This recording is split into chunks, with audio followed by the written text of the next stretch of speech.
Best of 7, 0-0. Diane Chen to serve.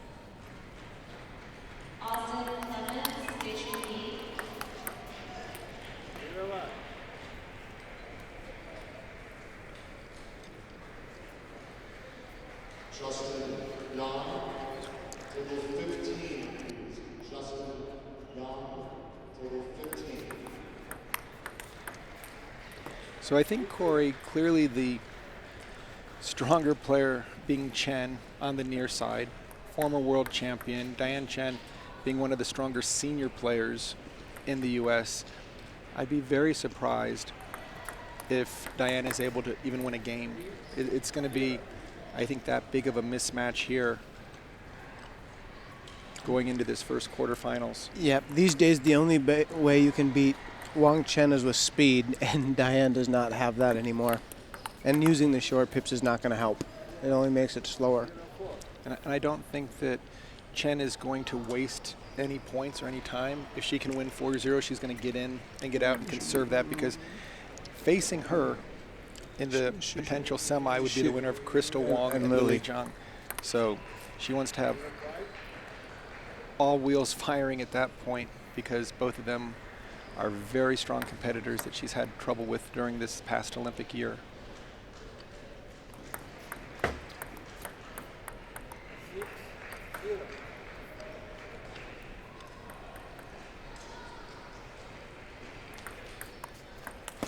That's a beautiful third ball attack by Chen, just jumping on top of that. And again, it's 7-0.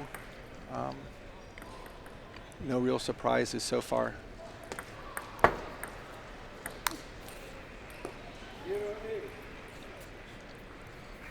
At this point, I think the question everyone's going to be wondering is, will we see a courtesy point?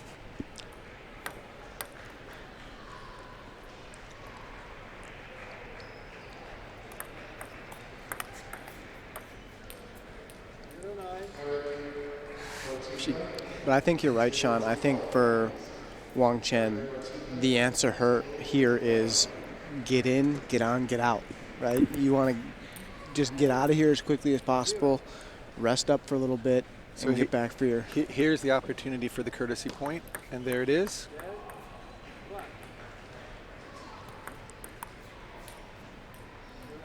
Even though Diane didn't try to miss that return, usually the customary thing after you give somebody a courtesy point is you give it back to them. But we didn't see that. I mean, it looks like there's more of an accidental miss than on purpose. You know, the thing that we learned at prior international events when the Chinese players are playing, we've asked them a little bit more about the courtesy point. And what we've heard, I don't know how accurate it is, that it's bad luck if you beat somebody at 11-0. So they do it not only for good sportsmanship, but it's almost a little bit of... I don't believe in it. I think it's stupid. I think anytime you're giving your opponent a point for any reason, it's ridiculous. Unless you're significantly better than your opponent, then I think it's okay. But if you're within any sort of range, why? That's my question. I don't think it's unsportsmanlike to win 11-0 at all. Yeah. That's just my personal kind of belief. I think in many respects you show more respect for the player. Correct. Because correct.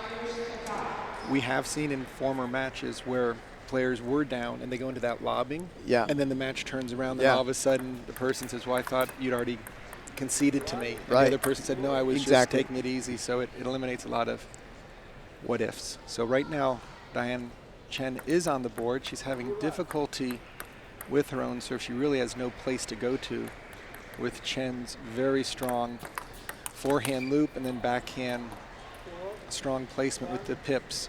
You'll see, this is one thing I wish our U.S. players, younger players, could watch with Wang Chen, Sean, is she's obviously going to win this match, but she doesn't go out there and mess around, take things for granted. She goes out there and it's strictly a workmanlike performance. You get in there, you play strong shots, you make good decisions, your mental game stays strong throughout, and you take care of the match right away. Just the complete textbook definition of a professional. Look at nice control loop. She could push and block and probably win, being super safe, but she's playing a lot of the shots she'll know she'll need in the semifinal, moving the ball around.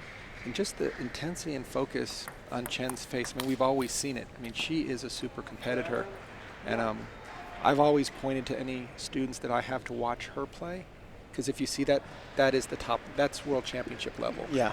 From start to finish in her career. She's never gone away from that. And when she plays Lily Zhang or when she plays Jia Zhang, they expect that when they compete against her. They know she's not going to give up. And that's one of the things that scares them about Wang Chen, is they know that when She's they all play business. and you don't get any free points, there's no careless mistakes, they don't overhit. You have to earn every single point you get, and that's kind of intimidating. And I think when we saw her in the matches with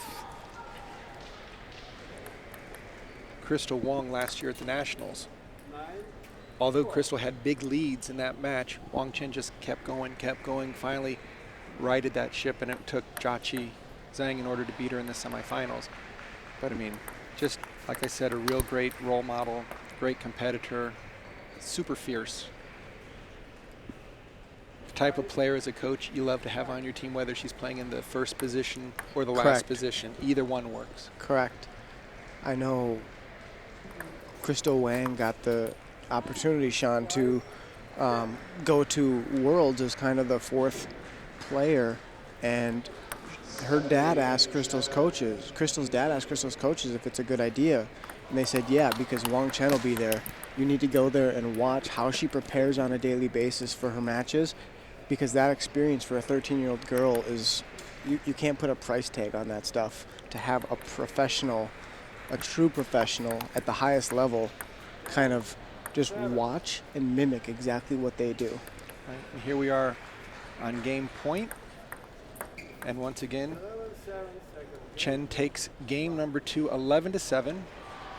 Very comfortable, but at the same time getting a lot of her high toss serves, opening forehand loops, and really placing the ball and moving it around.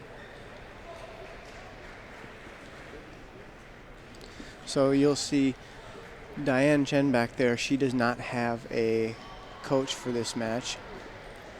Wang Chen is being coached by Wang Yutian, and that was a little bit of an issue when she played the North American Olympic trial. She didn't have Wang Yutian, and she had to play with a coach that she wasn't exactly used to.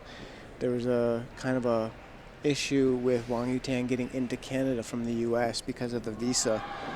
So Wang Yutian back in her corner, and I think Wang Chen, since they know each other so well, that I think they've really developed kind of a good working relationship between, I don't want to say he's her coach, but he's kind of her match coach, and they kind of bounce ideas off of each other and stuff like that, and they have a good, Wang Yutian's a real kind of calm influence, so.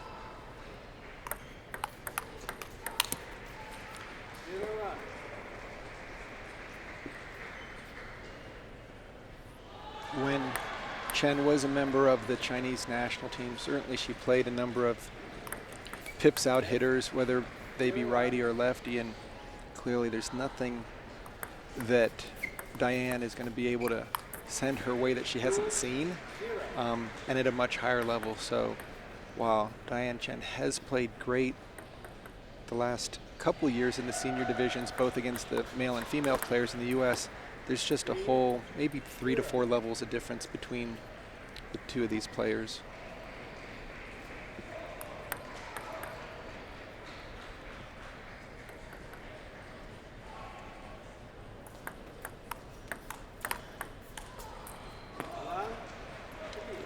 So Diane Chen gets on the board.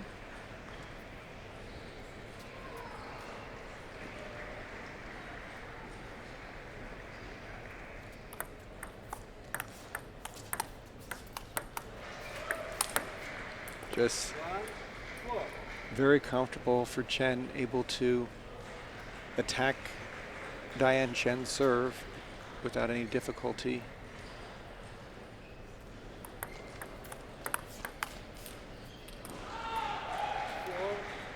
Unforced error there on the backhand. But Wang Chen will be serving right now, leading 4-2 here in game 3 with a 2-0 lead and a high toss serve. Ball took kind of a crazy hop.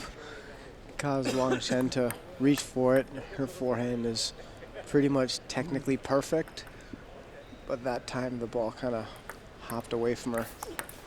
Again, a very strong placement on that third ball attack, right to the middle. Just great balance and court coverage.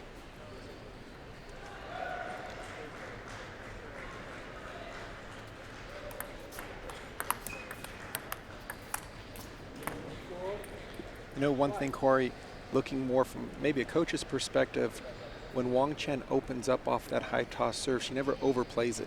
She doesn't give Diane Chen anything to work with, so she can come back with a nice combination on that second or third ball. No, Wang Chen can win with the third ball attack if you can't get her third ball back, but she's actually looking to win on the fifth ball. She spins that first one to a really good location looking for a weak block, and then she can go on Either the next direction. Yeah, and that's kind of her serve kind of sets up her third ball, and her third ball usually sets up her fifth ball. That was a very nice play by Diane, able to play that backhand cross court.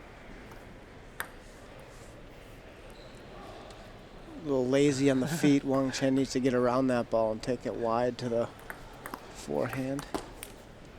She butchered another forehand.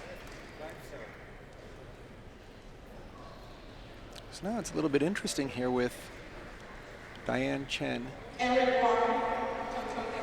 leading now by 2 points.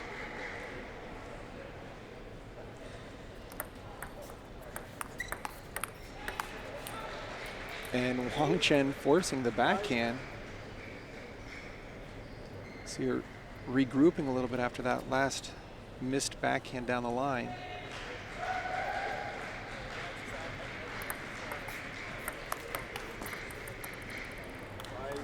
And now Wang Chen having a little bit of difficulty with the off-pace. She looks really mishit. unsure of herself, Sean. All of a sudden, she won 11-1, 11-7, and things were kind of cruising. Looks like she got a little tentative. The lack of pace looked like it lulled her a little bit into a sense of She kind of started to get unsure of the bounce a little bit because she missed a couple high forehands. There's the forehand out to the forehand by Wang Chen where she takes it a little bit inside out. And I think Diane's starting to guess backhand now because she's giving Wang Chen a lot of kind of easy balls. Wang Chen's just got to be selective and keep changing the placement. Nice ball placement and movement by Diane Chen, but Wang Chen able to cover both the wide forehand and the backhand to stay in the rally. Such a nice crossover step. You can tell the difference in footwork level between the Chinese trained players and the American players by that crossover step. The Chinese are always going forward when they make their crossover step. And I know a lot of times the U.S. players, we almost make a backward diagonal. Almost like a slice, kind of backing off of like it. It's like a defensive shot for us, and for them it's an offensive shot. And Diane Chen takes game number 3, 11-8, which will give Wang Chen an extra problem to deal with as we enter game 4 of this women's singles quarterfinal match. Wang Chen is the top seed. Diane Chen is a quarterfinal seed, currently the 8th seed.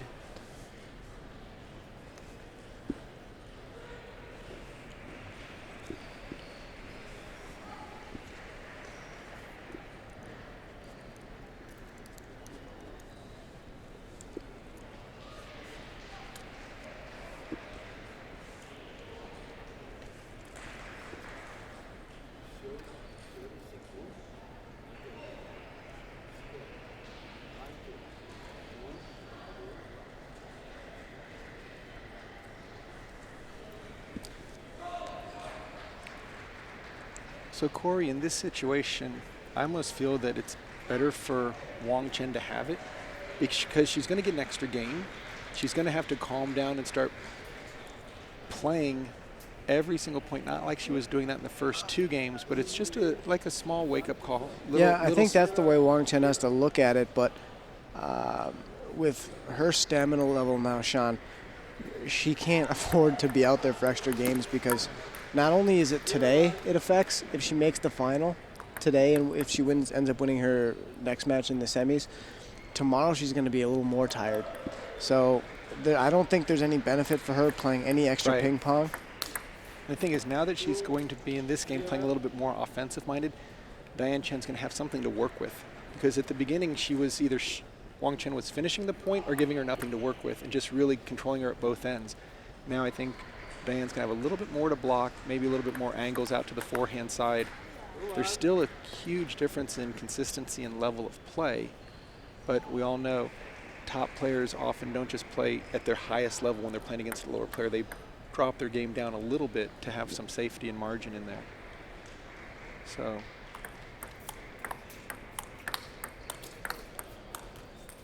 that's what Diane Chen has to do. She has to get her backhand to where she can be a pure placement person.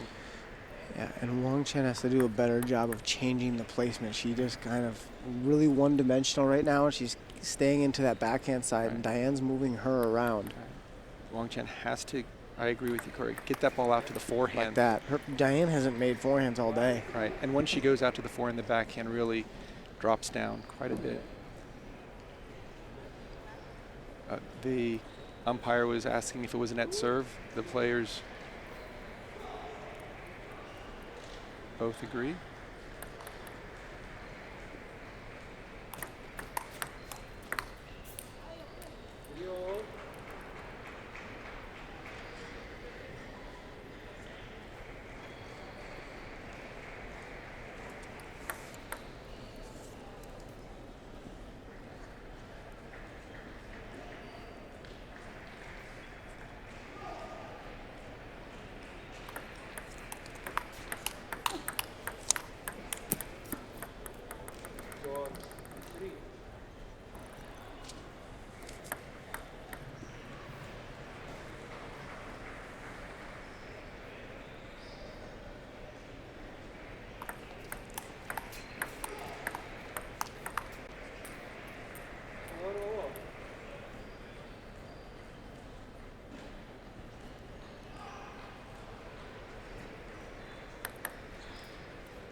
Every time Wang Chen can go wide out to the forehand, whether it be off the serve or that serve return, it really seems like Diane Chen is uncomfortable with the following ball, trying to cover 2 corners. Now mixing it down the line.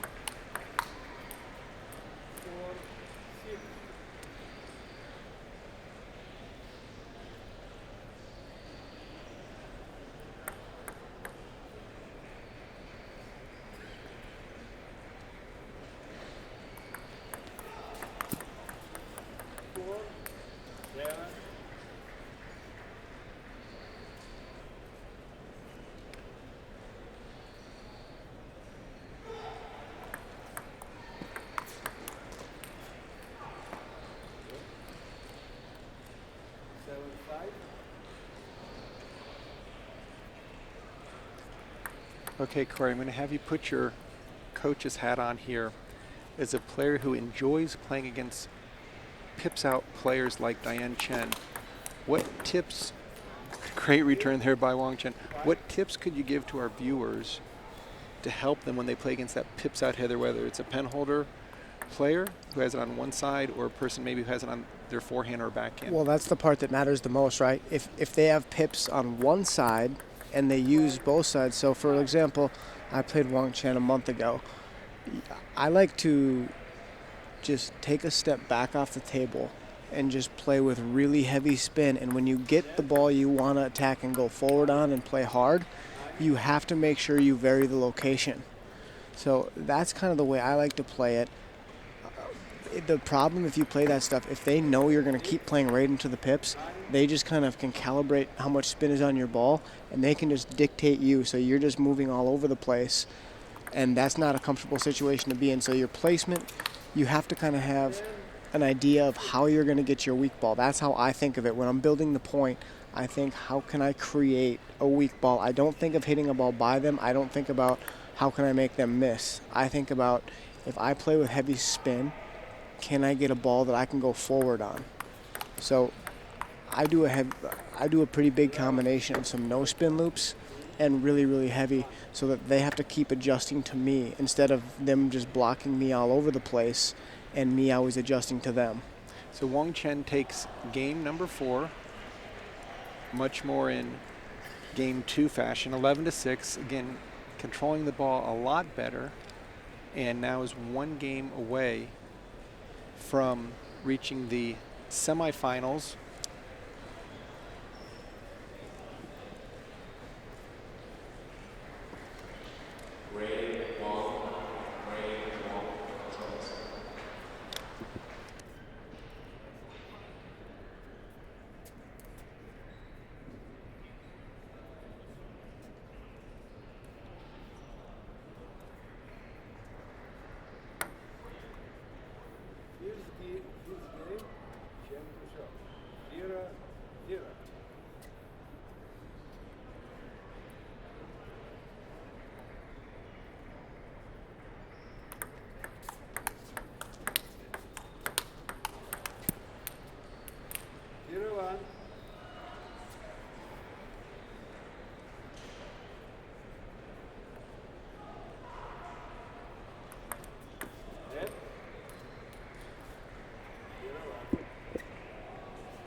Once again, Wang Chen on the near side, demonstrating such a strong service game, staying with a high toss serve, mixing the serve and the spin up quite well, and now bolts out to a 4-0 lead here in game 5. This is quarterfinal action from the Las Vegas Convention Center. 2016 Supermicro U.S. National Table Tennis Championships.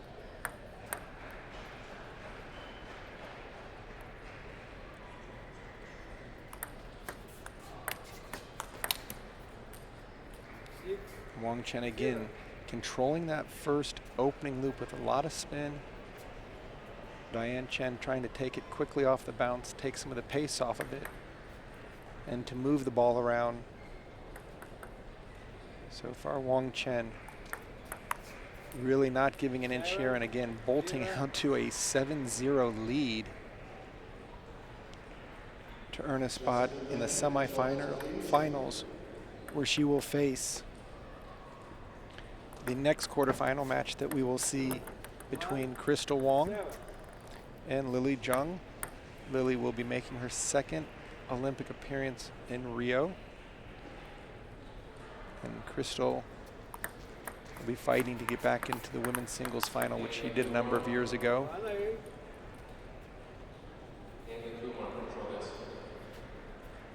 Again, Wang Chen just one shot too strong. There's her patented backhand flat hit, and now leading 8-1 here in game 5, 3 points away from victory.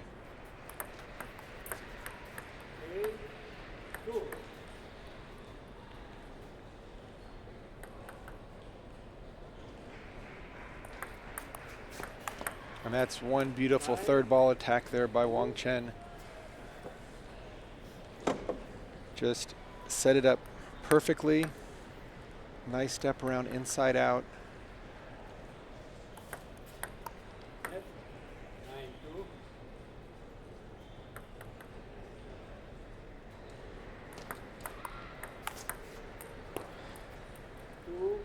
Different location, same result, and the number of match points here.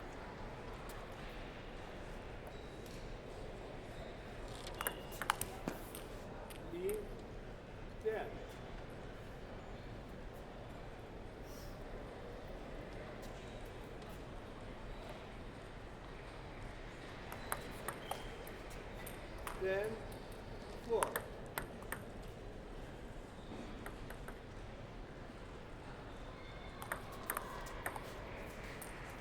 Sometimes, Corey, the amount of spin that Wang Chen puts on that high toss serve when it comes back to her off of the pips can be a little bit baffling.